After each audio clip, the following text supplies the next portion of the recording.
Shalom warga kerajaan, selamat datang di ibadah online GBI Rock Ministry Sorong. Dan kami menyambut Anda yang baru pertama kali bergabung bersama kami di ibadah online ini.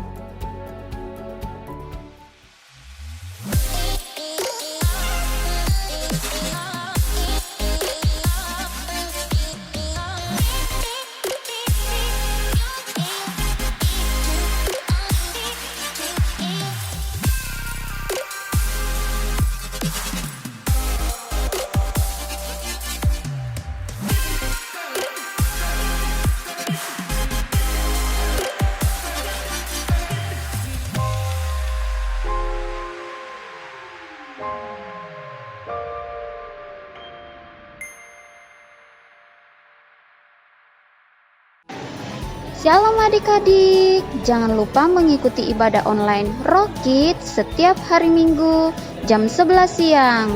Tuhan Yesus memberkati. Buat kamu Sobat KGC, ada kabar gembira yang pasti kalian tunggu. Yap, mulai Sabtu tanggal 4 Juli 2020, kita sudah bisa beribadah bersama-sama di Kek Yehuda pada jam 6 sore. Santuy ya Sobat KGC, karena ibadah akan tetap berjalan sesuai dengan standar protokol kesehatan dari pemerintah. Oleh sebab itu, bagi kalian yang mau datang, jangan lupa tetap menggunakan masker. See you there and God bless you. Dan bagi Anda yang ingin memberikan persembahan dapat langsung mengirimkan di rekening gereja berikut ini. Mari kita siapkan hati kita untuk mengikuti ibadah ini. Selamat beribadah, Tuhan Yesus memberkati. Shalom warga kerajaan, kita akan mulai ibadah kita pada pagi hari ini. Kita bersatu di dalam doa. Kami berterima kasih Tuhan buat penyertaan Tuhan di dalam kehidupan kami. Hari ini kami siap untuk memuji dan menyenangkan hati Tuhan. Meninggikan Engkau sebab Engkau Allah kami Tuhan. Hadirlah di rumah kami masing-masing Tuhan. Bertahtalah atas pujian kami Tuhan. Kami siap untuk memuji-Mu. Haleluya.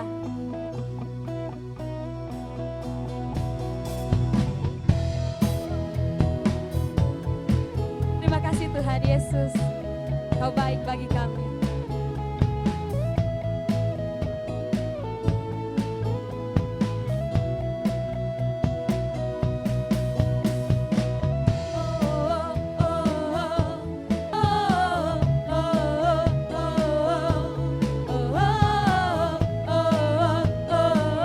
Sama-sama kita katakan pujian ini.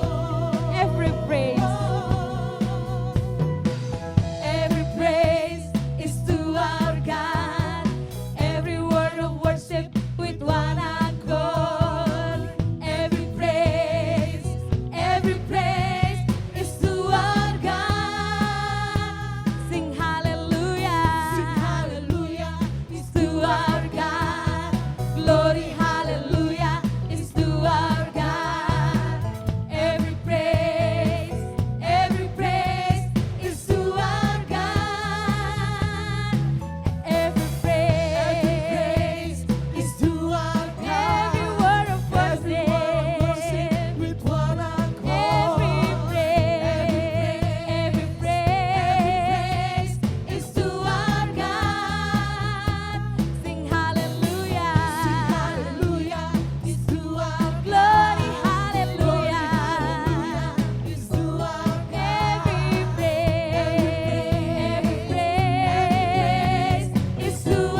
Kami agungkan, kami muliakan, kami sembah Engkau.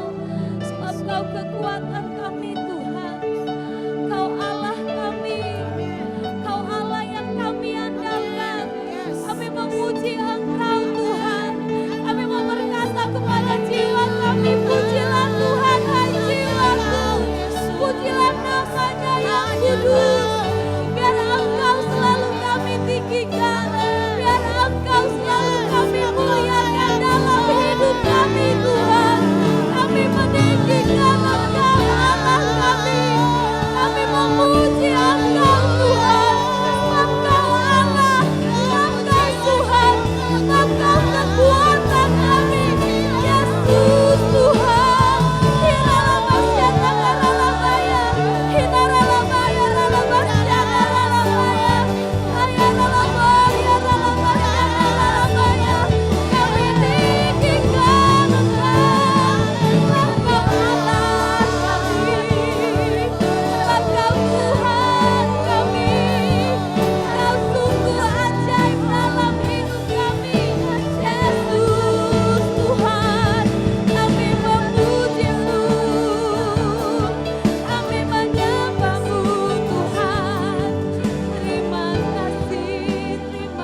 Shalom umat kekasih Kristus.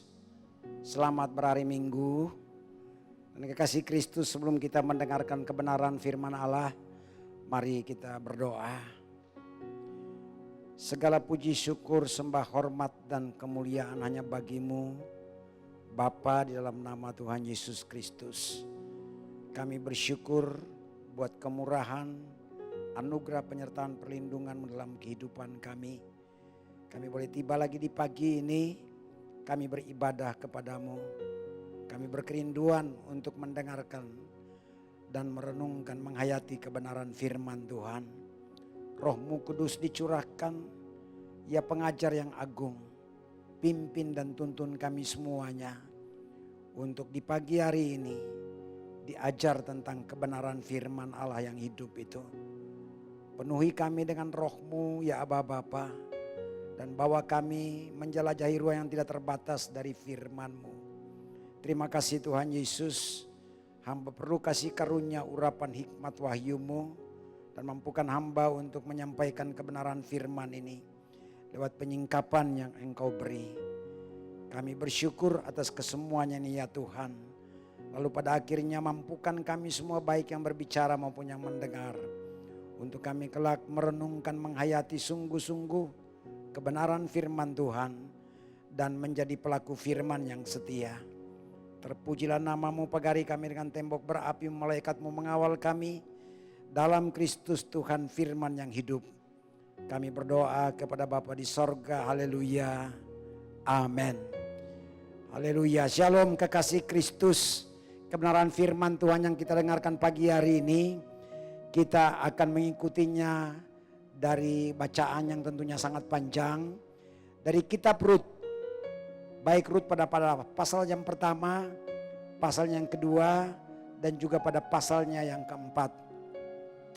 Untuk mempersingkat waktu tentunya saya tidak akan mengajak kita membaca secara keseluruhan.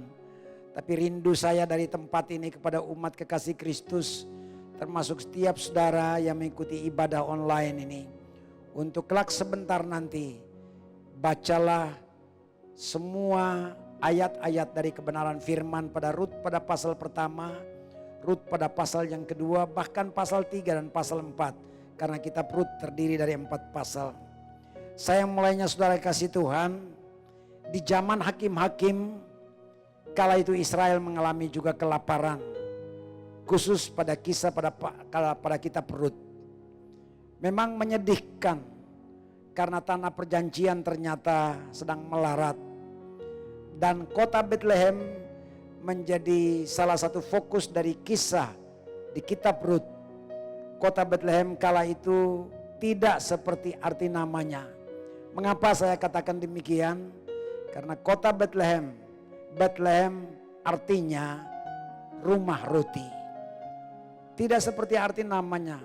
Idealnya di rumah roti tersedia roti. Tetapi Bethlehem pun mengalami kelaparan.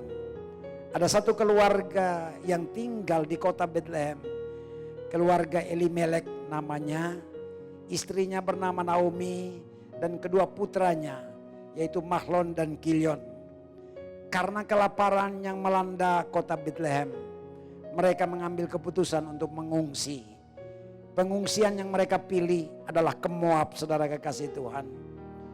Saudaraku, umat kekasih Kristus, kalau kita mengungsi karena tindakan penguasa, itu hal yang biasa terjadi di tengah-tengah kehidupan manusia. Tapi mengungsi karena kelaparan, itu sudah barang tentu adalah luar biasa sekali saudaraku. Ya. Singkat kata, ketika keluarga Elimelek berada di Moab, beberapa saat kemudian Elimelek meninggal dunia. Tinggal tersisa adalah janda Naomi bersama dengan kedua putranya Mahlon dan Kilion. Masa-masa berikutnya kemudian Mahlon dan Kilion menikah dengan dua wanita Moab. Mahlon menikahi wanita yang bernama Rut dan Kilion menikahi wanita yang bernama Orpa. Pada tahun ke-10 keluarga ini berada di Moab. Ada berita berita yang dilahirkan di tempat pengungsian. Ada 4 berita umat kekasih Tuhan. 3 berita pertama itu berita duka cita. Sementara 1 berita yang terakhir adalah kabar gembira, saudaraku. Berita duka cita karena tadi sudah saya katakan Elimelek sebagai kepala keluarga, imam dalam rumah tangga keluarga itu meninggal dunia.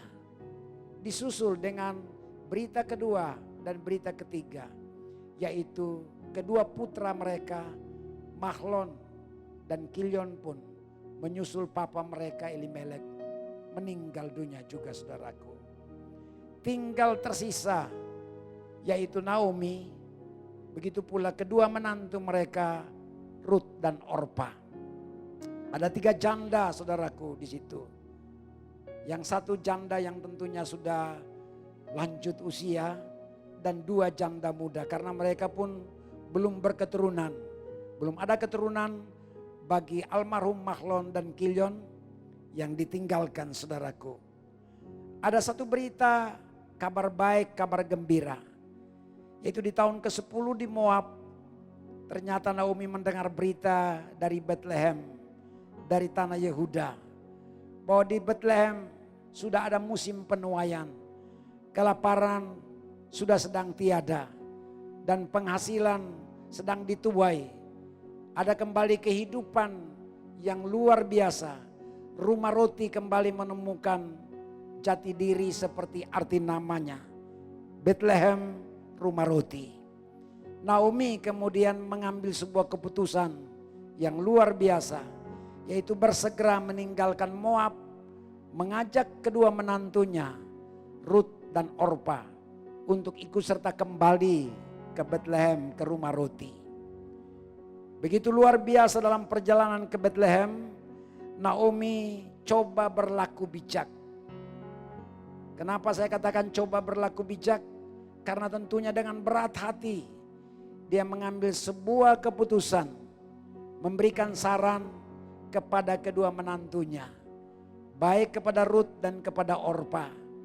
Dia menasihatkan begini, kembalilah sudah kalian ke tengah-tengah kehidupan keluarga kalian, ke rumah bapa kalian, kepada Allah kalian di Moab.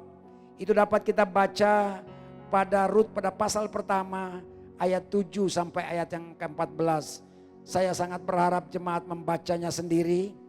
Bahkan ada 1 bagian ucapan yang sangat luar biasa yang akan kita temukan dari rentetan peristiwa ini.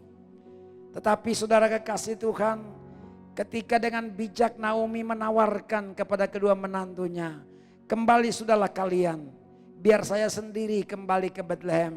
Kalian pulang ke rumah Bapa, kalian pulang ke negeri kalian di Moab, kalian kembali kepada Allah kalian. Nah, tahukah saudara bahwa dewa yang disembah di Moab kala itu bernama dewa Kamos, saudaraku. Ya, jadi memang sungguh-sungguh sesuatu yang sangat luar biasa, menyedihkan sekali. Orpa ternyata mengambil keputusan, meresponi apa yang disarankan, dinasihati oleh mertuanya Naomi. Orpa kembali ke tengah-tengah kehidupan keluarganya di Moab. Sementara berbeda Orpa dari Ruth. Ruth ternyata terus berpaut kepada Naomi. Terus mengambil keputusan yang radikal. Saya tetap mau ikut Naomi. Mau ikut mama kembali ke Bethlehem. Kurang lebih begitu kira-kira pernyataan yang dapat kita simak secara implisit dari bacaan ini, saudaraku. Bahkan ada sebuah ikrar yang sangat luar biasa diucapkan oleh Ruth kepada Naomi. Kita dapat baca pada ayat yang ke-16 dan ayat yang ke-17. Dengarkan saudara kekasih, tetapi kata Ruth, janganlah desak aku meninggalkan engkau dan pulang dengan tidak mengikuti engkau. Sebab kemana engkau pergi, ke situ jugalah aku pergi. Dan di mana engkau bermalam, di situ jugalah aku bermalam. Bangsamulah bangsaku dan Allahmulah Allahku. Next. Di mana engkau mati, aku pun mati di sana. Dan di sanalah aku dikuburkan. Beginilah kiranya Tuhan menghukum aku, Bahkan lebih lagi daripada itu, jikalau sesuatu apapun memisahkan aku dari engkau selain daripada maut. Oh, sangat luar biasa sekali. Seorang menantu dari negeri asing yang menyatakan sebuah ikrar dan janji yang luar biasa. Karena dia tidak mau dipisahkan oleh ajakan, oleh nasihat daripada Naomi. Dia tetap mau berpaut kepada Naomi sekali. Dan luar biasa, tadi dia katakan, kita ulangi, lihat pada ayat yang ke-16. Ya, jangan desak aku meninggalkan engkau dan pulang dengan tidak mengikuti engkau. Perhatikan bagian B ini. Sebab kemana engkau pergi, ke situ jugalah aku pergi. Di mana engkau bermalam, di situ jugalah aku bermalam. Bangsa mula bangsaku, Allah mula Allahku. Luar biasa saudaraku. Sangat sulitlah mungkin untuk kita temukan itu pada generasi di akhir zaman. Untuk punya sebuah pernyataan radikal seperti begini. Untuk punya sebuah ikrar yang seperti begini. Dalam sebuah keseriusannya untuk berpaut selalu kepada mertuanya. Saudara kekasih Tuhan, ya, kita loncat dan kita akan pelajari pada Rut pada pasal yang kedua. Setibanya Naomi dan Rut di Bethlehem, di rumah roti, tentunya sih mereka akan dihadapkan lagi dengan sebuah persoalan yang baru. Lahan yang ditinggalkan mereka selama 10 tahun, yang ditinggalkan Naomi selama 10 tahun di Bethlehem, tentunya tidak diolah oleh siapapun juga. Tidak ditanami oleh siapapun juga. Baik tanaman gandum maupun juga jelai. Pasti rerumputanlah yang bertumbuh di sana.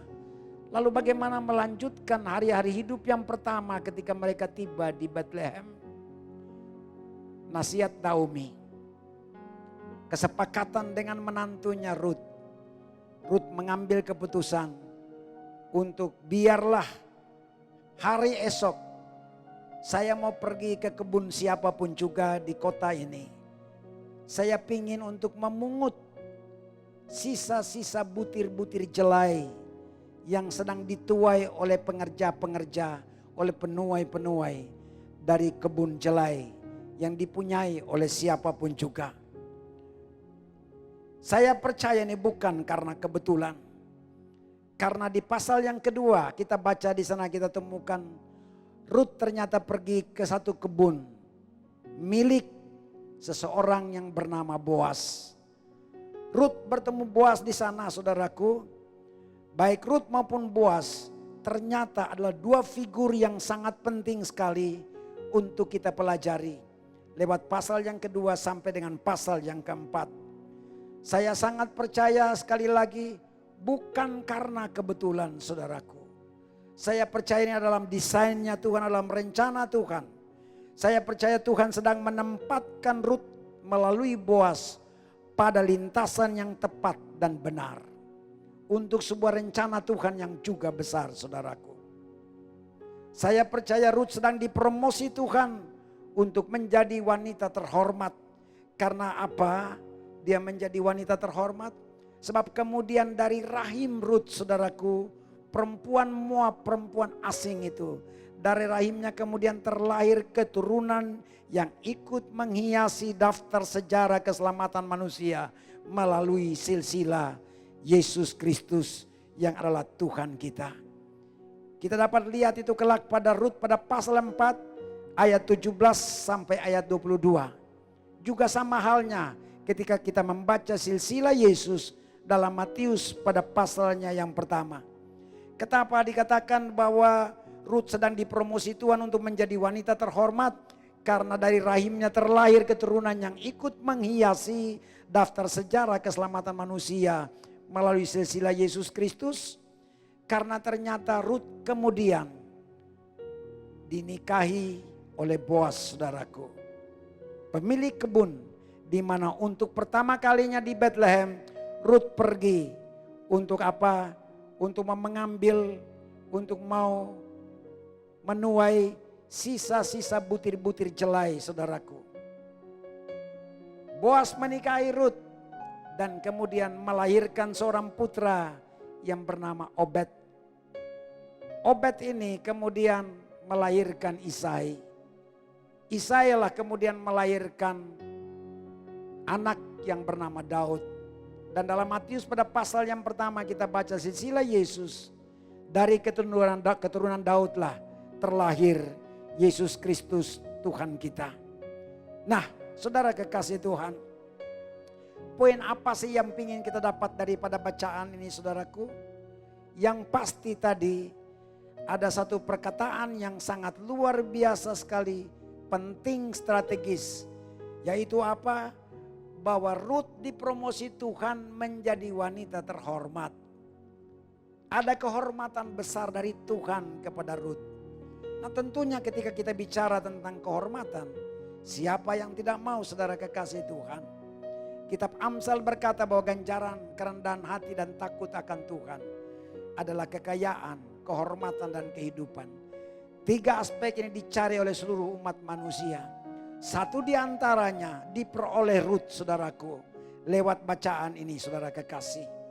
Kalau begitu pasti semua kita, baik saya di sini dan semua kami yang berada di KQ Yehuda, termasuk umat kekasih Kristus yang berada di rumah masing-masing, pun juga setiap saudara-saudaraku yang sedang mengikuti ibadah online ini dimanapun Anda berada. Saudara kekasih, kita pasti rindu sekali untuk mau tahu rahasia menerima kehormatan dari Tuhan. Kita pasti rindu naik juga ke panggung kehormatan yang Tuhan sediakan. Ada 3 rahasia itu saudaraku dari bacaan dalam kitab Rut. Rahasia yang pertama, bersiaplah untuk ikut menderita lapar akan kebenaran firman Tuhan. Sekali lagi bersiaplah untuk ikut menderita lapar akan kebenaran firman Tuhan. Tidak gampang tentunya. Dan setiap orang yang merasa lapar akan berkerinduan berlari mencari dan mencari sesuap nasi untuk bisa dapat mengenyangkan perutnya. Saya percaya siapapun kita tidak mungkin dengan rasa lapar kita cuma berdiam diri saja dan tidur saja lalu kemudian menunggu kematian. Tetapi memang dapat dipahami dan dimengerti pada saat pagi hari ini bahwa tawaran untuk memperoleh kesempatan naik ke panggung kehormatan dari Tuhan, ini bukan bicara tentang kelaparan jasmani. Ini bukan bicara tentang hal makanan dan minuman sehari-hari. Ini bukan bicara tentang ubi jalar. Ini bukan bicara tentang nasi. Ini bukan bicara tentang sayur. Ini bukan bicara tentang ikan, tentang daging-daging. Tetapi ikut menderita lapar di sini adalah lapar rohani saudaraku akan kebenaran firman.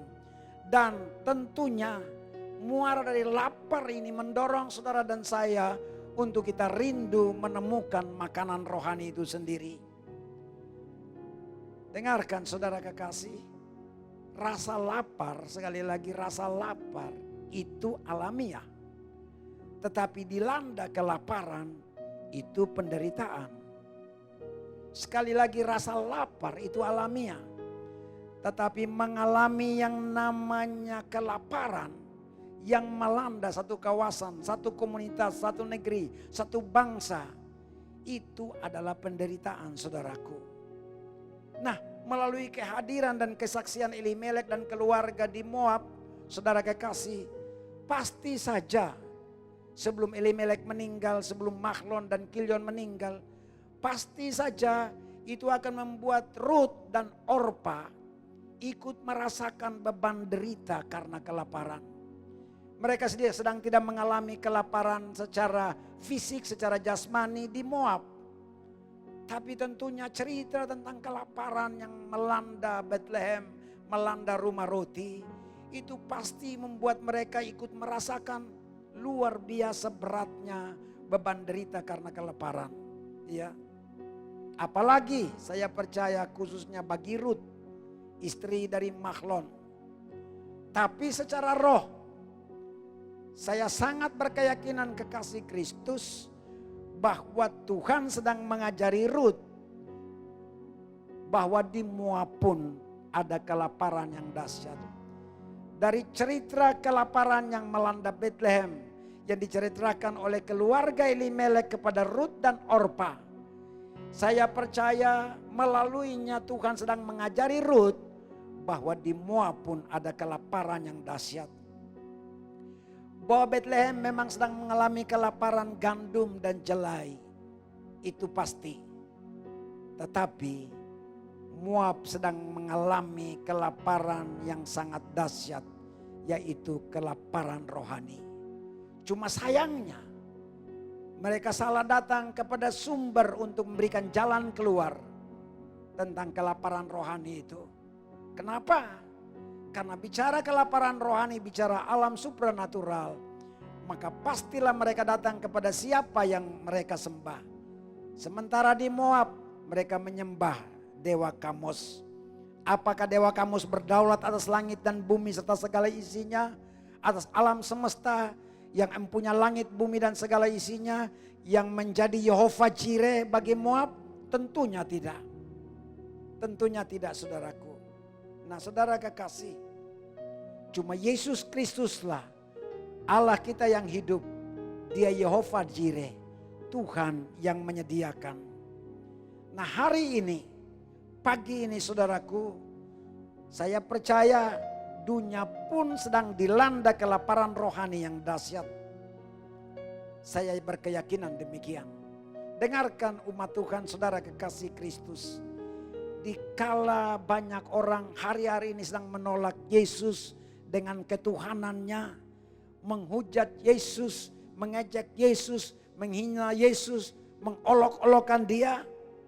Saya mau beritahu buat saudara, sesungguhnya pada orang-orang itu mereka sedang mempertontonkan rasa lapar rohani mereka yang begitu dahsyat. Dan sayangnya seperti orang-orang di Moab, mereka yang sedang mengolok-olok Yesus, menghujat Yesus, bahkan menolak ketuhanannya ini, sayang mereka pun tidak tahu bagaimana jalan keluarnya. Sekali lagi, dunia hari ini sedang dilanda luar biasa dengan kelaparan rohani yang sangat dahsyat.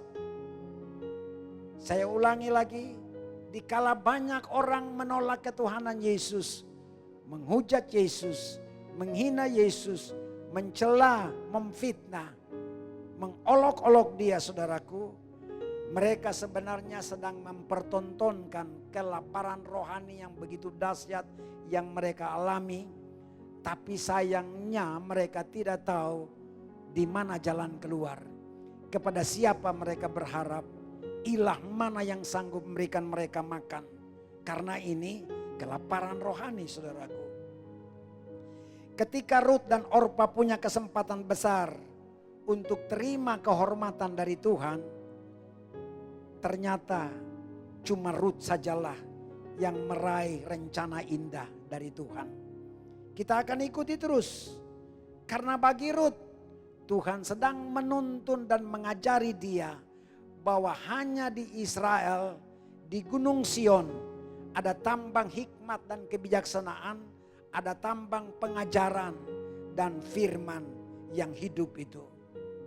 Kenapa tadi saya katakan bahwa cuma Rut yang meraih rencana indah? Karena Orpa ternyata kemudian mengambil keputusan kembali ke Moab.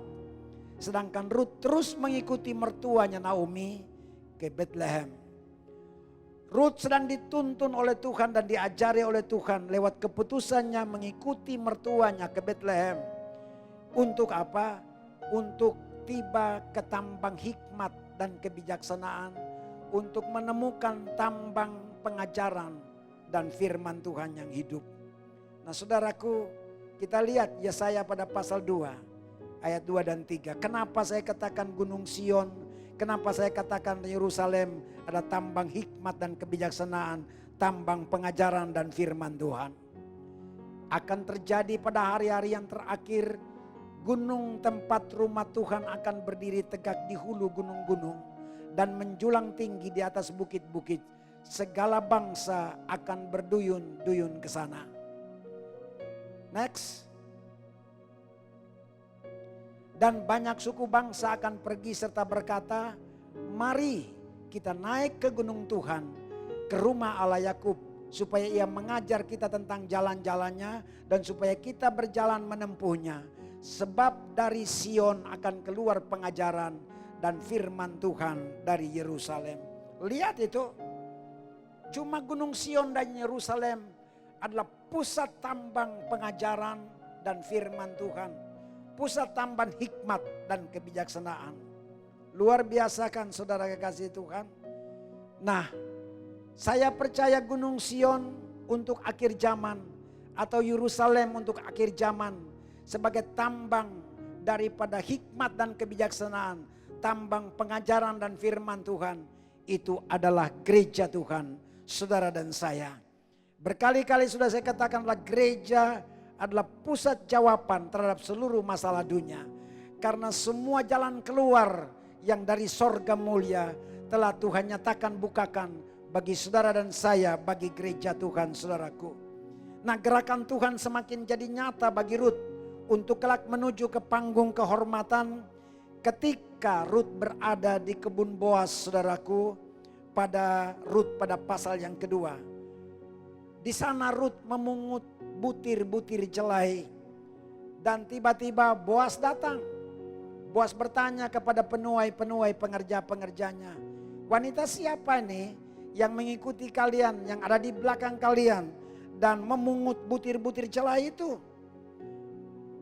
Para penuai menjawab, Tuan, itu adalah menantu daripada Naomi, wanita Moab yang menyertai Naomi kembali ke Bethlehem. Pasti kemudian karena tadi saya sudah katakan bahwa ini adalah rencana Tuhan, maka kemudian Boas meresponi kehadiran Rut. Seraya berkata kepada Rut dalam ayat yang ke-8 dan 9, Rut pada pasal kedua, Boas berkata begini, dengarlah dahulu anakku, tidak usah engkau pergi memungut jelai ke ladang lain, tidak usah juga engkau pergi dari sini, tetapi tetaplah dekat pengerja-pengerjaku perempuan. Next, lihat saja ke ladang yang sedang disabit orang itu, ikutilah perempuan-perempuan itu dari belakang, sebab aku telah memesankan kepada pengerja-pengerja lelaki, jangan mengganggu engkau. Jika engkau haus, pergilah ke tempayan-tempayan dan minumlah air yang dicedok oleh pengerja-pengerja itu. Luar biasa. Perkataan Boas kepada Rut ini seakan-akan saya bisa terjemahkan begini. Boas bilang, Rut, tidak usah ke kebun yang lain. Tetap saja di kebun ini. Terus saja pungutlah butir-butir jelai tersisa yang dilewatkan oleh penuai-penuai saya, oleh pengerja-pengerja saya. Kira-kira begitu kata Boas kepada Rut. Artinya saudaraku, di kebun Boas, Rut mendapatkan jaminan tentang rasa aman. Di kebun Boas, Rut mendapatkan sebuah jaminan untuk melanggengkan kebutuhan hidup hari-hari awal Naomi dan Rut di Bethlehem. Saudara, mari saudara kekasih Tuhan, renungkan ini saudaraku. Dengarkan baik-baik, sepanjang sejarah manusia, saya mau katakan bahwa semesta pasti bersaksi, tak ada satu pribadi pembawa ajaran manapun yang dengan berani memberikan jaminan bahwa di dalam dirinya manusia akan merasa aman dari bencana kelaparan rohani. Tidak ada satu pribadi pun, nabi siapapun yang sanggup memberikan jaminan bahwa melalui saya, di dalam saya, kamu merasa aman dari bencana kelaparan rohani. Cuma ada satu pribadi.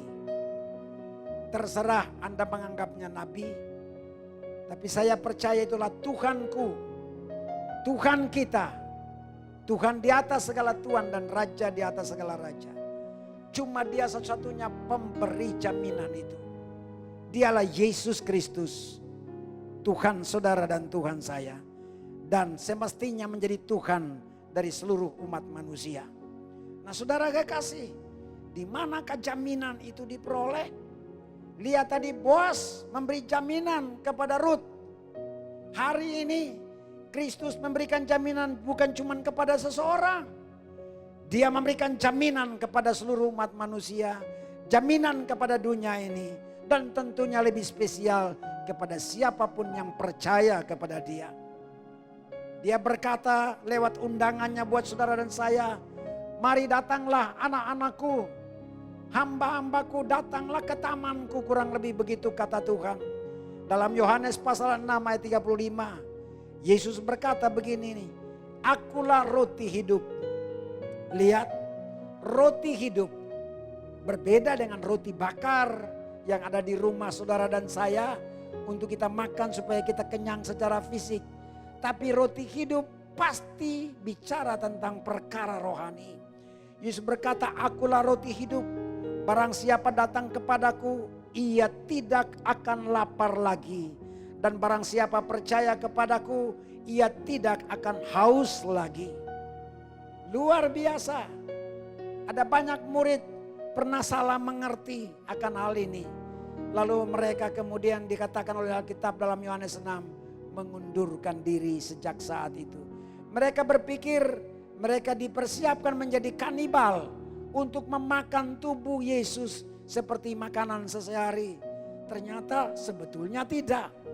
Mari kita runut pengertian Tuhan. Akulah roti hidup.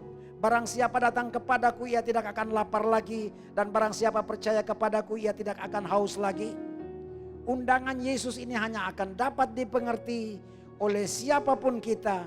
Apabila kita merenungkan menghayati Lukas 19 ayat 42. Yesus berkata di sana dalam Lukas 19 ayat 42. Yesus menangisi Yerusalem ayat sebelumnya. Lalu kemudian Yesus berkata, wahai, saya tambah Yerusalem. Betapa baiknya jika pada hari ini juga engkau mengerti apa yang perlu untuk damai sejahteramu. Tetapi sekarang hal itu tersembunyi bagi matamu. Oh sedih sekali, wahai Yerusalem. Betapa baiknya jika pada hari ini juga engkau mengerti apa yang perlu untuk damai sejahteramu. Dengar saudaraku, Yerusalem artinya kota damai beralaskan sejahtera. Tapi waktu Yesus menangisi kota itu, Yesus bilang begini, Yerusalem, hari ini engkau tidak seperti arti namamu. Artinya damai sejahtera, engkau tidak seperti begitu. Kelihatan casing saja yang bernama Yerusalem damai sejahtera. Tapi isinya tidak ada, damai sejahtera tidak ada. Hal itu tersembunyi bagi matamu. Kenapa Yesus berkata, Yerusalem, engkau tidak mengerti apa yang perlu untuk damai sejahteramu dan hal itu tersembunyi bagi matamu. Hari ini gereja Tuhan, mata kita tidak disembunyikan oleh perkataan ini. Di mana kita dapatkan dan temukan Yesaya 32 ayat 15 sampai 17.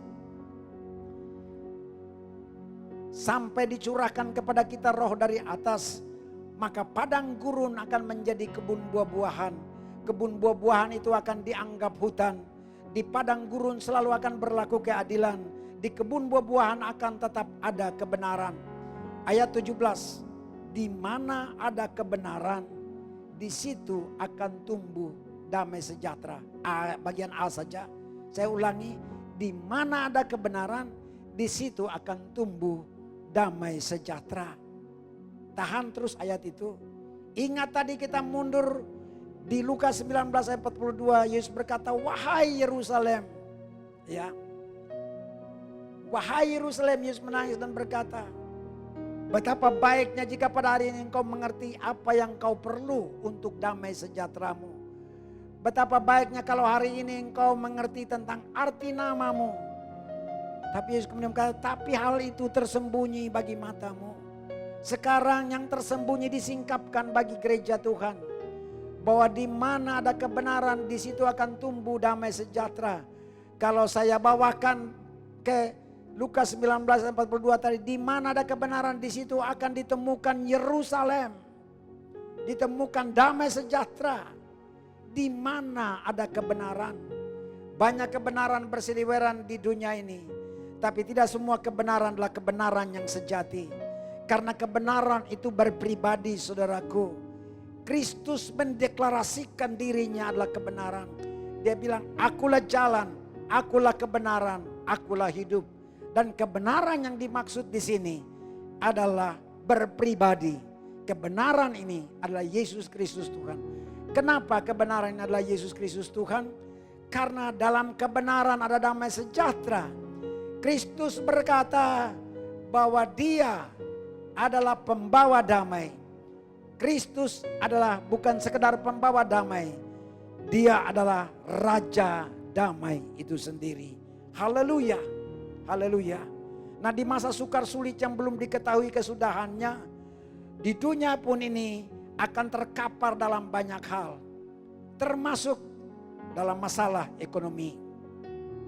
Kekasih Kristus, waspadalah di titik ini.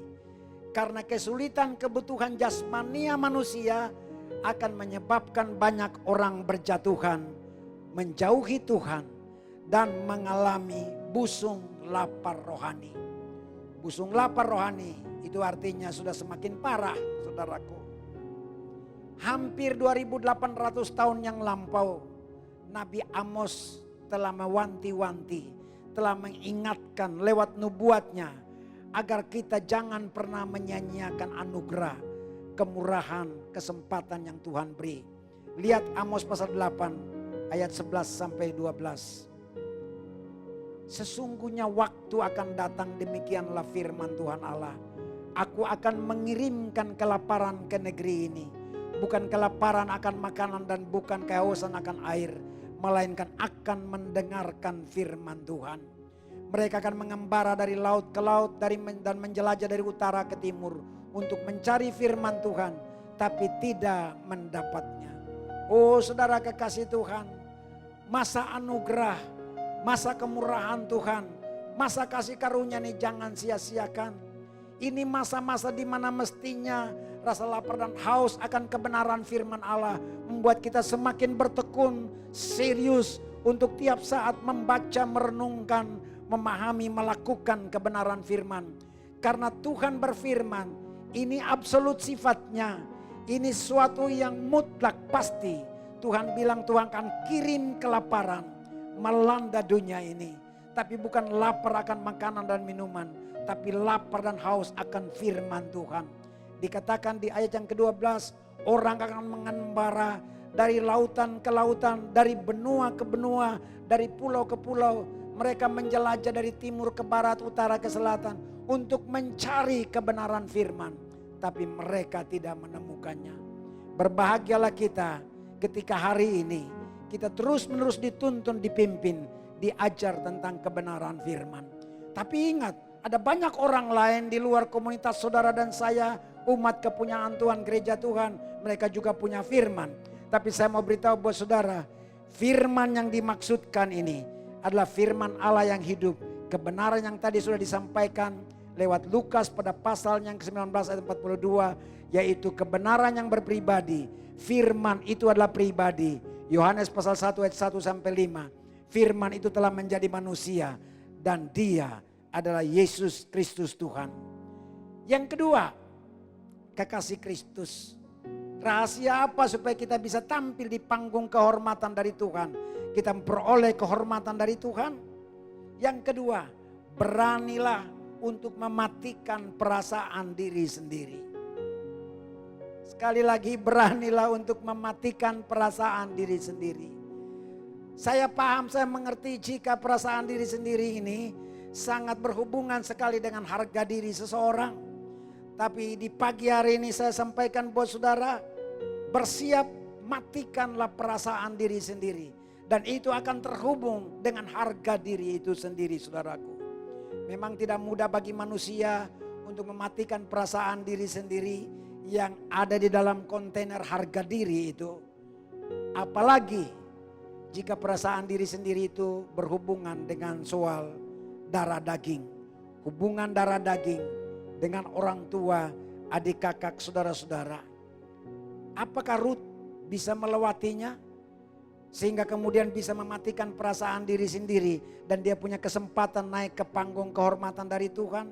Ya, Ruth justru sukses melewatinya. Lihat di Rut pada pasal 2 ayat 11. Dikatakan di sana, Rut pasal 2 ayat yang ke-11. Boas menjawab, telah dikabarkan orang kepadaku dengan lengkap segala sesuatu yang kau lakukan kepada mertuamu sesudah suamimu mati. Dan bagaimana engkau meninggalkan ibu bapamu dan tanah kelahiranmu serta pergi kepada suatu bangsa yang dahulu tidak engkau kenal. Poinnya di sini bagian B, saudaraku. Ketika mana Boas menjawab, Boas menemukan kesuksesan Rut untuk mematikan perasaan diri sendiri. Yaitu ketika Boas berkata, bagaimana engkau meninggalkan ibu bapamu, tanah kelahiranmu, dan datang ke suatu bangsa yang dahulu tidak engkau kenal. Oh, ini tidak gampang, saudaraku. Suami sudah meninggal, tinggal menantu dan mertua. Aduh, lebih baiklah silakan mertua kembali ke Bethlehem. Saya lebih suka kalau mau pulang kembali ke Moab, ketemu papa dan mama, kembali ke ilah saya yang sebelumnya yang bernama Kamos. Tapi Rut tidak kendur sedikit pun juga. Kerinduannya menjadi berbeda dari adiknya, iparnya yang bernama Orpa, saudaraku. Rut mengambil keputusan dan dia sukses melewati yang namanya perasaan diri sendiri. Dia korbankan perasaan diri sendiri. Ketika dikatakan dia meninggalkan ibu bapanya, tanah kelahirannya, dan datang kepada suatu bangsa yang dahulu belum dia kenal. Apakah ini juga kebetulan? Saya beritahu buat saudara, ini bukan kebetulan. Ya, ini bukan kebetulan. Ini pasti ada dalam desainnya Tuhan. Ini pasti inisiasinya Tuhan, saudaraku. Inisiasi Tuhan ternyata terkoneksi dengan cara Rut mengelola kehendak bebasnya. Ingat, pada setiap kita ada kehendak bebas. Dan ketika kita salah memanage kehendak bebas, maka kita akan terputus, tidak terkoneksi dengan rencana Tuhan. Inisiatif Tuhan pasti terjadi atas Rut. Hasil terkoneksinya rencana Tuhan dengan cara Rut mengelola kehendak bebas. Itu membuat seperti tadi, Rut sukses melewati yang namanya masalah persoalan untuk kemudian mematikan perasaan diri sendiri. Rut berhasil mengambil keputusan radikal karena Rut tahu bahwa atmosfer di Moab yang dia tinggalkan untuk datang ke Bethlehem, atmosfer di Moab sana diselimuti oleh badai kejahatan Sodom dan Gomora. Kita tahu kisah Sodom dan Gomora serta kejahatannya. Lalu kemudian Lot dan istri anak-anaknya lari meninggalkan Sodom Gomora sesuai petunjuk malaikat Tuhan. Istri Lot menjadi korban kemudian menjadi tiang garam. Tetapi Lot dan kedua putrinya terus lari dan sampai ke sana ke tanah Moab, bersembunyi dalam goa. Apa badai kejahatan Sodom dan Gomora? Tentu bicara tentang masalah-masalah seksual. Dan yang terjadi kemudian di Moab, saudaraku, keturunan Lot, ya, itu kemudian terlahir. Lot meniduri atau ditiduri oleh kedua putrinya. Lalu melahirkanlah anak-anak. Yang satunya bernama Moab, yang satunya kemudian menjadi keturunan Amon, saudaraku. Ya, ingat, luar biasa sekali apa yang diputuskan oleh Rut. Tak ada keputusan radikal itu yang bebas dari tantangan, saudaraku. Apalagi keputusan radikal secara rohani. Kalau Anda dan saya pada saat pagi hari ini, kita ingin juga tampil di panggung kehormatan yang Tuhan sediakan. Kita harus punya spirit seperti Rut, saudaraku. Spirit untuk apa? Untuk mematikan perasaan diri sendiri yang dibungkus dengan kemasan harga diri, saudaraku. Perasaan diri sendiri tadi saya katakan itu bisa mengorbankan hubungan darah daging dengan siapapun juga. Bersiapkah kita? Tentunya orang akan bilang tidak beretika. Tapi saya mau beritahu, kita perlu menjaga perasaan siapa? Menjaga perasaan hubungan darah daging, hubungan diri kita sendiri kah? Ataukah menjaga perasaan Tuhan? Kunci penentu radikal rohaninya Rut dapat kita temukan pada Rut pada pasal pertama ayat 15 sampai 17. Yang sudah tadi kita baca, kita ulangi kembali. Berkatalah Naomi telah pulang iparmu kepada bangsanya dan kepada para alanya. Pulanglah mengikuti iparmu itu. Tetapi kata Rut, janganlah desak aku meninggalkan engkau dan pulang dengan tidak mengikuti engkau. Sebab kemana engkau pergi, ke situ jugalah aku pergi. Di mana engkau bermalam, di situ jugalah aku bermalam. Bangsamulah bangsaku, Allahmulah Allahku. Next. Ayat 17. Di mana engkau mati, aku pun mati di sana. Di sanalah aku dikuburkan. Beginilah kiranya Tuhan menghukum aku. Bahkan lebih lagi daripada itu, jikalau suatu apapun memisahkan aku dari engkau selain daripada maut. Haleluya.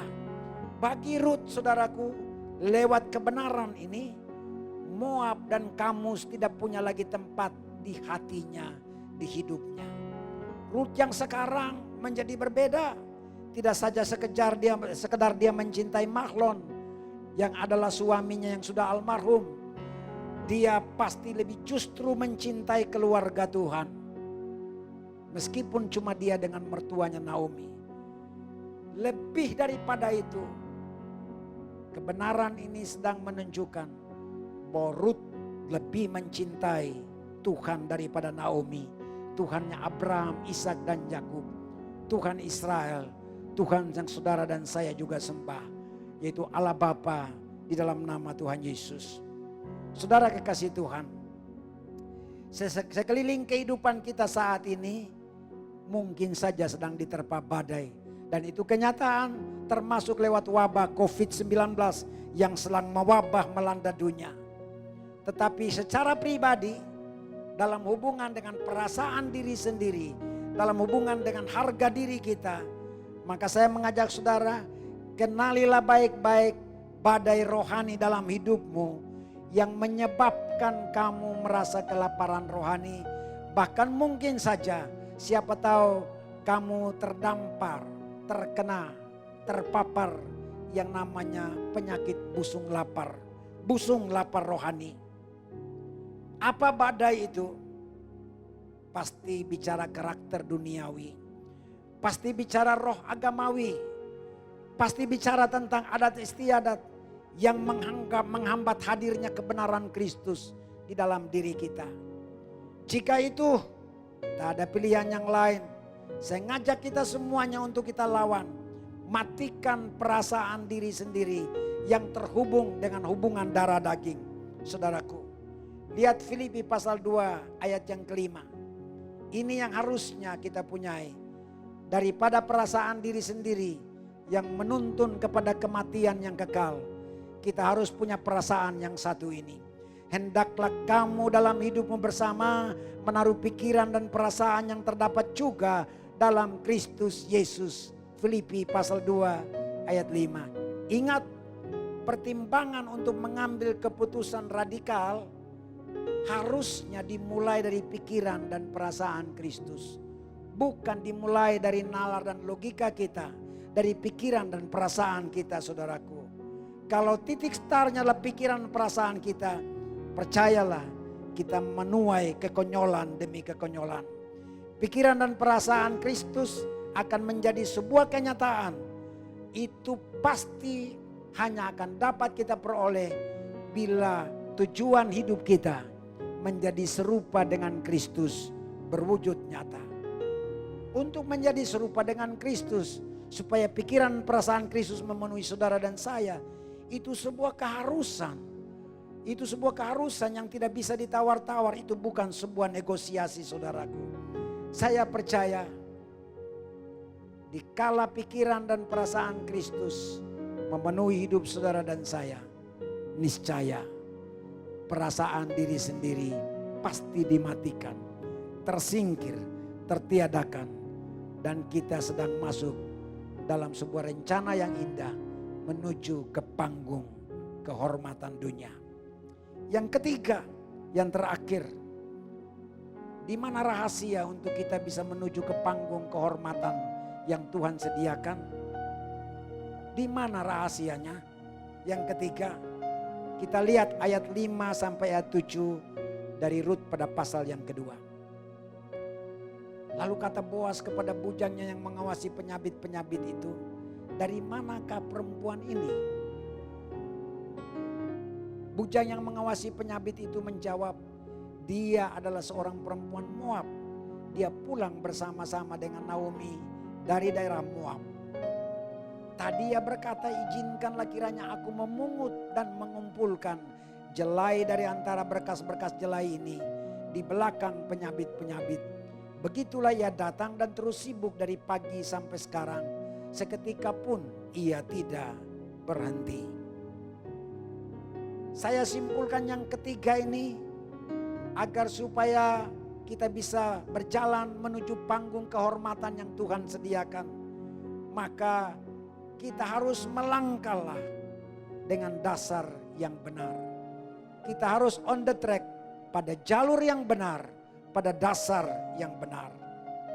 Dari kebenaran di ayat 5 sampai 7 dari Rut pada pasal kedua, yang kita temukan begini. Rut memahami betul makna dari sisa-sisa butiran jelai. Sekali lagi, Rut sangat memahami betul betapa pentingnya makna dari sisa-sisa butiran jelai.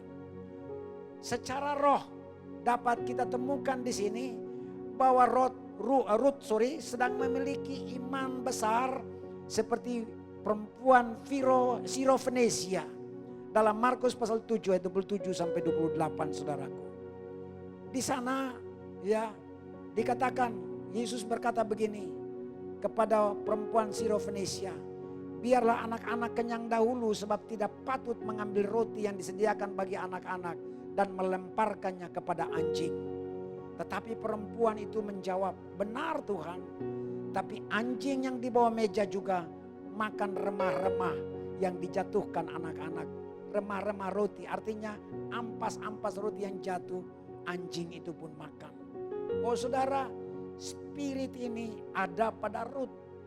Sehingga dia sangat mengerti makna dari sisa-sisa, meskipun sisa-sisa butiran jelai tidak apa-apa. Dia paham itu. Apa yang kita temukan di sini salah satu poinnya.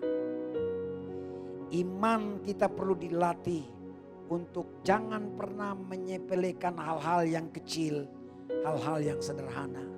Jangan pernah. Jangan sepelekan itu saudaraku. Ingat hanya untuk sisa-sisa itulah Rut sibuk dan terus tidak pernah berhenti memungut. Cuma sisa-sisa.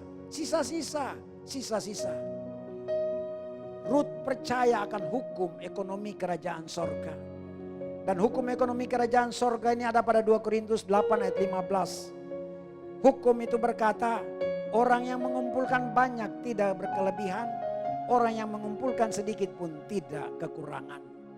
Rut percaya meskipun sisa-sisa butiran jelai, meskipun sedikit-sedikit, dia dan mertuanya Naomi tidak bakalan kekurangan. Wow, rumus ekonomi ini tidak pernah ada dalam dalil ekonomi di planet ini kecuali di dalam kerajaan sorga, dalam kehidupan berkerajaan. Ingat, sisa butiran jelai itu pun adalah makanan secara rohani, lambang daripada firman Tuhan. Jangan pernah abaikan sepenggal pun saudaraku. Jangan sepelekan, jangan abaikan sisa makananmu di rumah. Ini sebagai nasihat yang memotivasi saudara dan saya. Jangan sepelekan dan jangan abaikan sisa makananmu di rumah. Karena apa? Karena itu menjadi tambang emas bagi banyak orang lain di luar sana. Apalagi katakanlah buat sang pengemis saudaraku. Bukankah kita juga dulu adalah pengemis rohani yang pernah memohon kemurahan dan belas kasihan Bapa? Kalau tidak kita semuanya binasa saudaraku. Cuma karena kemurahan Tuhan kita diselamatkan. Waktu kita mengemis-ngemis, menangis buat dia dan berserah kepada dia. Saya punya sebuah kesaksian. Belum sampai seminggu yang lalu saya keluar dari satu supermarket yang tidak jauh dari sini. Pada waktu saya keluar ada seorang yang tidak waras saudaraku. orang yang gila. Di siang itu kurang lebih jam 11:30. Mungkin dia sedang memerlukan sesuatu untuk makan siangnya. Dia menadahkan tangannya kepada saya, tapi saya mengabaikannya. Saya bukan tidak membenci, tapi saya mengabaikannya saja begitu. Dan saya berjalan pergi naik mobil. Baru cuma 1-2 menit perjalanan meninggalkan tempat di depan supermarket itu. Saya ditempelak. Bukan lahir rasa kemanusiaan, tidak. Tapi tertempelak oleh firman Tuhan. Ditempelaknya begini saudaraku. Kalau sekiranya orang yang tidak waras, orang yang gila itu, dia sedang menadahkan tangannya untuk memerlukan sejumlah uang cukup untuk 1 bungkus nasi. Apakah dengan saya menahan uang senilai 1 bungkus nasi, saya lalu jadi kaya? Ataukah dengan memberikannya, saya lalu tiba-tiba miskin? Saya sadar, Tuhan saya salah. Saya bersegera mengatakan kepada driver, mari kita segera kembali ke sana. Kita segera kembali ke sana. Mau cari dan ketemu orang yang tidak waras, orang yang gila tadi. Mungkin dia sedang membutuhkan untuk makan siang. Ternyata tidak salah, waktu kembali ke sana dia sedang menuju ke sebuah rumah makan kecil. Dan di sana dia sudah berdiri. Rasa malu saya lebih lagi. Karena ternyata dia sudah menyodorkan uang sebesar 10.000 kepada pemilik warung. Dan pemilik warung sudah menyerahkan sebungkus nasi. Di situ saya tertempelak dan malu. Ternyata ada orang lain mungkin berbelas kasihan. Tidak seperti saya yang ditempelak oleh firman Tuhan. Dan kemudian saya bilang kembalikanlah uang itu kepada orang yang tidak waras. Saya membayarnya, padahal harganya mestinya 15.000. Dia punya 10.000, tetap diladeni oleh pemilik warung. Pemilik warung mengembalikan 10.000. Saya membayarnya 15.000. Ada juga sisa uang sedikit saya sisihkan dan saya serahkan kepada dia. Ini pelajaran berharga bagi kita semua. Bahwa kita tidak juga akan jadi kaya karena kita menahan uang senilai 1 piring nasi. Kita juga tidak akan jatuh miskin karena kita memberi nilai uang yang sama kepada yang membutuhkan. Saya teringat apa yang saya ajarkan dan khotbahkan. Di dalam hak saudara dan saya ada hak orang lain. Ternyata saya boleh mengerti pada siang itu. Di dalam hak saya, di dompet saya ada hak daripada orang yang tidak waras itu. Untuk keperluan makan siangnya. Wow saudara kekasih Tuhan. Pertanyaannya, mengapa Tuhan mau memakai orang seperti Rut dari keturunan Pesina? Ya, kenapa dikatakan keturunan Pesina? Karena Moab itu adalah keturunan yang terlahir dari perbuatan zina antara Lot dan putrinya yang tertua. Ya, kenapa Rut kok bisa dipilih dari keturunan Pesina yang dianggap keji untuk terima kehormatan, bahkan ikut masuk dalam daftar silsilahnya Yesus Kristus? Lebih luar biasa, masuk dalam daftar silsilahnya Yesus Kristus. Kok Rut bisa terima kehormatan itu? Dengarkan saudaraku, Rut tidak mewakili semua orang yang keji. Seakan-akan khususnya di poin ini, mereka semua sudah pasti diselamatkan. Tidak. Rut terima kemurahan dan kehormatan dari Tuhan sebagai bukti pengharapan bagi saudara dan bagi saya. Bagi kita yang merasa hidup dalam kekejian, hidup dalam dosa dan kesalahan, bahwa kita pun dapat memperoleh kemurahan dari Tuhan untuk diselamatkan, untuk naik ke panggung kehormatan Tuhan. Rut tidak berarti dia mewakili semua orang berdosa dengan sebuah pengertian bahwa semua orang berdosa itu pasti diselamatkan. Tidak. Rut mewakili orang-orang berdosa yang dilawat oleh Tuhan, yang terkoneksi dengan Tuhan, hanya semata-mata karena kemurahan Tuhan, semata-mata karena suka-sukanya Tuhan untuk melawat kita, untuk kita memperoleh yang namanya keselamatan, bisa tampil di panggung kehormatan dunia. Saudaraku, Kristus adalah pribadi kasih. Dia punya alasan untuk siap mendaur ulang siapapun kita menurut kehendaknya. Jangan pernah kamu merasa minder saudaraku karena masa lalumu. Jangan pernah. Kristus tidak pernah memandang asal usul jasmania kita. Manusiawi, jika mungkin kita mendengar ada hinaan dan ejekan dari orang lain. Mereka membuka arsip masa lalumu. Tapi dengarkan baik-baik pada saat pagi hari ini. Ketika mereka sibuk tentang hidupmu di masa lalu yang hitam kelam, percayalah, sorga sibuk mempersolek saudara dan saya untuk menjadi calon permasyurinya Tuhan. Mungkin orang di luar sana sedang sibuk ya meneriaki bahwa kita orang-orang yang bersundal, kita pesina-pesina.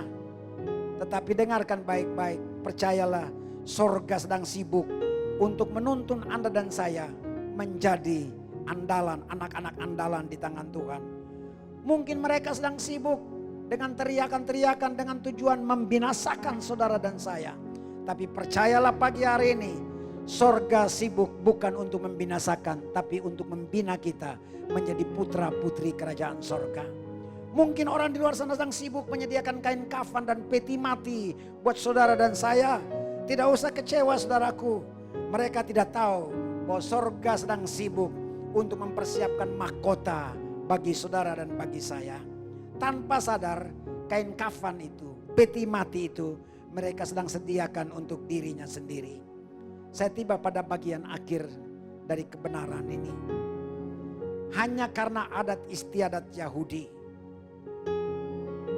Boas yang sadar bahwa dia adalah salah satu generasi penerus bagi si janda dari Moab tadi yang bernama Rut. Maka semestinya kita pun juga menjadi orang-orang yang harus disadarkan bahwa kita ikut bertanggung jawab atas keselamatan jiwa-jiwa orang lain di luar sana yang sedang dilanda kelaparan rohani, tapi tidak tahu di mana rumah roti itu, tidak tahu di mana Bethlehem akhir zaman itu. Saya ulangi, adat istiadat Yahudi mewajibkan bahwa harus ada penebus dalam lingkungan keluarga orang-orang Yahudi. Jika ada satu saudaranya yang laki-laki telah meninggal, keluarga dekatnya yang laki-laki meninggal, meninggalkan istrinya yang menjanda. Apalagi ini janda muda.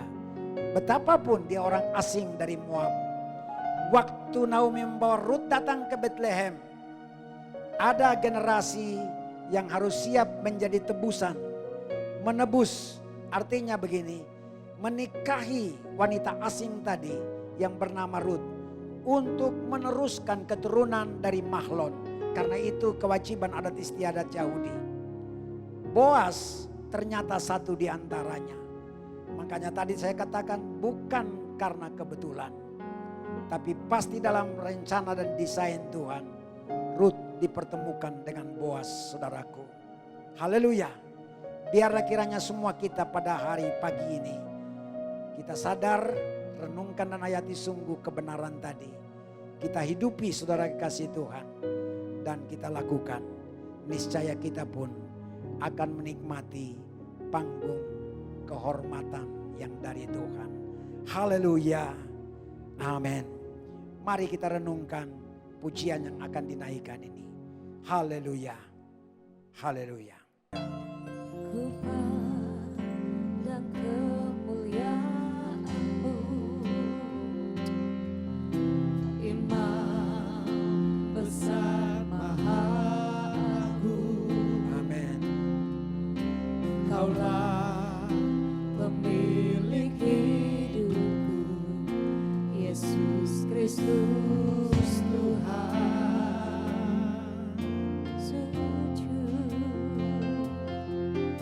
Sujud di depan tatamu, takutkan seluruh hidupku dalam tangan-Mu penebus, Yesus Kristus Tuhan.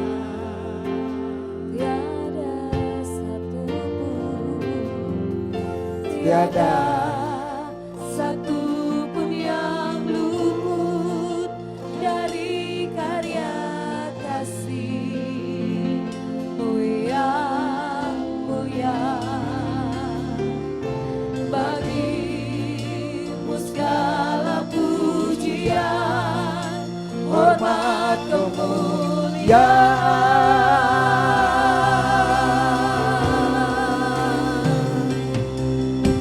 Engkau Tuhan ku tinggikan, yang bangkit dan menang, Yesus Kristus Tuhan. Raja mulia dan luhur, berkorban bagiku. Maka jiwaku, Maka jiwaku memuja, menyembah Sang Raja, Yesus Kristus Tuhan. Kekal sempurna kuasa-Mu, agunglah karya-Mu. Engkau Tuhan, Engkau Tuhan ku tinggikan, yang bangkit dan menang, Yesus Kristus Tuhan. Raja mulia dan luhur, berkorban bagiku.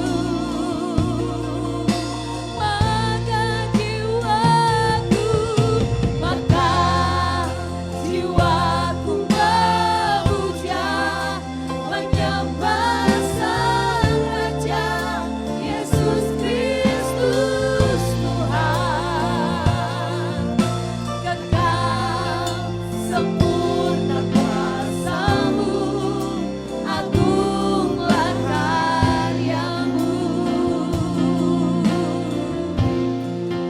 Yesus Kristus Tuhan. Yesus Kristus Tuhan. Yesus Kristus Tuhan. Haleluya. Haleluya. Kekasih Kristus, mari kita berdoa. Kami bersyukur buat kebenaran firman-Mu. Bagian hamba pun telah hamba sampaikan. Dalam keterbatasanku pun keterbatasan kami semua umat-Mu untuk mencerna kebenaran firman ini. Kami cuma mengandalkan Roh Kudus pengajar yang agung. Bahwa kami menjelajahi ruang yang tidak terbatas dari firman Tuhan. Singkapkan rahasia kebenaran firman bagi kami ya Bapa. Mampukan kami semua, baik yang berbicara maupun yang mendengar, merenungkan menghayatinya dalam-dalam, menghidupi kebenaran firman ini. Terima kasih Bapa, terpuji nama Tuhan. Di momen ini ya Aba Bapa, kami juga mendoakan bangsa dan negara Indonesia, termasuk kota di mana kami berada. Dunia masih terus digempur oleh wabah COVID-19. Di mana-mana ketakutan pun menebar. Kami cuma punya pengharapan kepadamu. Tolong kami semua ya Tuhan, agar tidak satu pun di antara kami yang tersesat. Kami mendoakan bangsa ini, terutama kami minta ampun daripadamu buat dosa-dosa bangsa kami, bangsa Indonesia. Kami mengaku sungguh bahwa banyak orang di bangsa ini menghujat Engkau, menghina, memfitnah, mengolok-olok Engkau, mencerca Engkau, menolak, mengingkari, menyangkali ketuhanan-Mu. Kami sadar wabah COVID-19 juga pengajaran bagi kami semua untuk kami bertobat sungguh-sungguh dari tiap dosa dan pelanggaran yang kami perbuat. Kami mohon dalam nama Tuhan Yesus, belas kasihan-Mu turun buat Indonesia ya Aba Bapa. Lagi-lagi ampuni dan ampunilah kami. Buatlah terjadi bagi setiap orang di bangsa ini, supaya sungguh-sungguh punya pengalaman perjumpaan pribadi dengan Engkau. Terjadi teofani dalam hidup mereka. Lutut pun bertekuk dan lidah mengaku Yesus Kristuslah Tuhan dan Juru Selamat satu-satunya yang hidup. Terpujilah nama-Mu. Pemerintah bangsa kami, presiden dan seluruh perangkat di tingkat pusat. Begitu pula Bapak Wali Kota dan perangkat pejabat di daerah ini. Tuhan berikan rasa hormat dan takut akan Engkau memenuhi mereka. Hikmat, kearifan, kebijaksanaan pun Engkau beri bagi mereka. Sehingga betul-betul dengan petunjuk dari takhta-Mu, mereka dapat menyelenggarakan tanggung jawab pemerintahan, pembangunan dan kemasyarakatan. Secara khusus dalam penanganan wabah COVID-19. Terima kasih Tuhan Yesus. Mereka yang ada di garda terdepan dalam misi kemanusiaan, khususnya dokter, para medis, perawat yang ada di bangsa ini pun di kota ini kami serahkan. Tuhan tolong mereka semuanya. Pelihara, jaga, lindungi agar mereka pun juga ya Tuhan menjadi sosok-sosok yang Tuhan pakai dengan luar biasa untuk mengemban misi ini. Keluarga mereka pun Tuhan jaga, lindungi. Terima kasih Tuhan Yesus. Jemaat-Mu GBI Rock Ministry Sorong, bahkan setiap mereka yang mengikuti ibadah online ini, kami doakan Tuhan hadir dalam hidup mereka, dalam pergumulan mereka. Engkau Yehova Jireh, Tuhan yang menyediakan segala apa yang diperlukan. Terobosan Engkau beri, jawaban jalan keluar Engkau beri. Kami mendoakan kerinduan umat Tuhan untuk kembali kami bersekutu beribadah di tempat ini. Biarlah kiranya akan tiba waktu Tuhan. Engkau yang menentukan waktu yang terbaik, sehingga segala sesuatu dapat berlangsung kembali seperti sedia kala. Ikat satukan kami oleh tali kasih-Mu. Dan lebih khusus supaya rohani umat Tuhan tidak ada yang tergerus, tidak ada yang terciderai. Tuhan jaga pelihara iman, percaya, pengharapan kami tetap teguh, kokoh, kuat kepada Engkau Yesus Tuhan. Terima kasih Bapa, terpujilah nama Tuhan. Lalu Bapa di sorga sertai pimpin kami masuki minggu yang baru. Pagari kami semua dengan tembok berapi-Mu, malaikat-Mu mengawal kami senantiasa. Terpujilah nama Yesus Tuhan kami. Kami percaya Engkau Bapa yang sangat mengasihi kami. Engkau pun Tuhan yang punya kesukaan memberkati kami umat kepunyaan-Mu. Biarlah pintu sorga terbuka dan berkat Allah dicurahkan atas kami semuanya. Haleluya. Mari kasih Kristus, angkatlah kedua tangan-Mu, arahkan hati pikiran-Mu kepada Bapa di sorga. Sambut dan terimalah berkat Tuhan. Tuhan memberkati engkau dan melindungi engkau. Tuhan menyinari engkau dengan wajah-Nya dan memberikan kepadamu kasih karunia. Tuhan menghadapkan wajah-Nya kepadamu dan memberimu damai sejahtera yang melimpah ruah dari tahta Bapa di sorga. Dalam Kristus Tuhan sumber berkat satu-satunya. Oleh pertolongan kuasa Roh Allah yang kudus tetap tinggal menyertai-Mu, menyertai keluar masuk kita semuanya, sekarang dan selama-lamanya. Dalam nama Tuhan Yesus yang percaya dan diberkati, katakan bersama, amin. Ibadah selesai, selamat berhari Minggu. Tuhan Yesus memberkati. Musim akan selalu berganti, kasih Tuhan tetap abadi, tak akan berubah sampai selamanya. Ku tetap percaya, ku yakin Tuhan memberkati, ku yakin Tuhan melindungi. Ku